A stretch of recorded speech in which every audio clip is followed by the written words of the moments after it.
नमस्कार दोस्तों, स्वागत है आपका इस शॉर्ट वीडियो में जहां हम सिर्फ 5 मिनट में समझेंगे फ्रेंच रिवॉल्यूशन यानी फ्रांसीसी क्रांति, जो कक्षा 9 के इतिहास का एक बहुत ही ज़रूरी और दिलचस्प चैप्टर है। आइए शुरू करते हैं। फ्रांस की सामाजिक व्यवस्था। 1789 से पहले फ्रांस में समाज को 3 वर्गों में बांटा गया था, जिसे स्टेट सिस्टम कहते थे। फर्स्ट स्टेट, पादरी, चर्च से जुड़े लोग, इन्हें टैक्स नहीं देना होता था और बहुत विशेष अधिकार थे। सेकेंड स्टेट, कुलीन वर्ग, राजा के दरबार से जुड़े बड़े बड़े लोग, इनके पास जमीन और शक्ति थी, इन्हें भी टैक्स नहीं देना पड़ता था। थर्ड स्टेट, इनमें आम लोग आते थे, जैसे किसान, मजदूर, व्यापारी, शिक्षक आदि। इन्हीं पर सभी टैक्सों का बोझ था और इन्हें कोई राजनीतिक अधिकार नहीं था।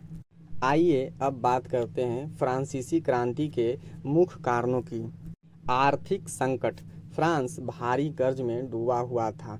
अमेरिका की आज़ादी की लड़ाई में फ्रांस ने पैसा खर्च किया और राजा लुई 16 विलासिता में डूबा था। भारी टैक्स। तीसरे वर्ग को सारे टैक्स देने पड़ते थे, जबकि पहला और दूसरा वर्ग ऐश कर रहे थे। सूखा और महंगाई। फसलें खराब हो गई थी, ब्रेड जैसी जरूरी चीज़ें भी लोगों को नहीं मिल रही थी। नए विचारों का प्रभाव। रूस से लॉक और मॉन्टेस्क्यू जैसे दार्शनिकों ने समानता, स्वतंत्रता और अधिकारों की बात की। राजा की नाकामी। राजा लुई 16 कमज़ोर था, फैसले नहीं ले पा रहा था और लोगों की समस्याओं से दूर था।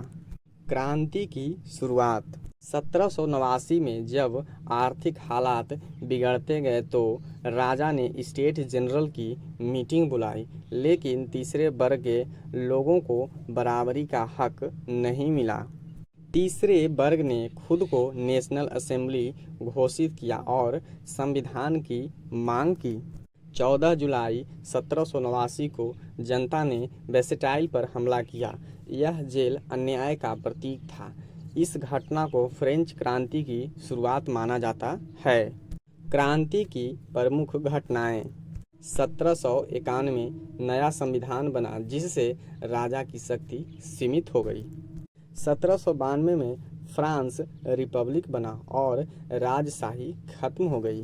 1793 में राजा लुई 16 और रानी मैरी एंटोनेट को गिलोटीन से सजाए मौत दी गई। रोबेस्पियर का शासन, रीजन ऑफ टेरर, जिसने हजारों लोगों को देशद्रोही कहकर मरवा दिया। लोगों में डर का माहौल बन गया। 1794 में रोबेस्पियर की भी हत्या कर दी गई और आतंक का दौर खत्म हुआ। 1799 में नेपोलियन बोनापार्ट ने सत्ता संभाली। Impact of the revolution. इस क्रांति के बहुत बड़े परिणाम हुए।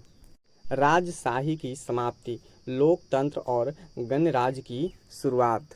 लिबर्टी, इक्वलिटी, फ्रेटर्निटी का विचार फैला। समाज में भेदभाव खत्म करने की कोशिश हुई। महिलाओं के अधिकारों की भी चर्चा शुरू हुई। पूरी दुनिया में क्रांति की सोच फैलने लगी, जैसे भारत में आज़ादी का आंदोलन।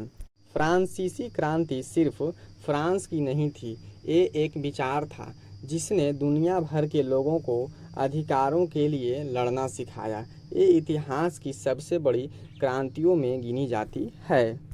अगर आपको ये वीडियो पसंद आया हो तो लाइक, शेयर और सब्सक्राइब करना न भूलें। ऐसे ही आसान वीडियो के लिए जुड़े रहिए हमारे साथ। धन्यवाद।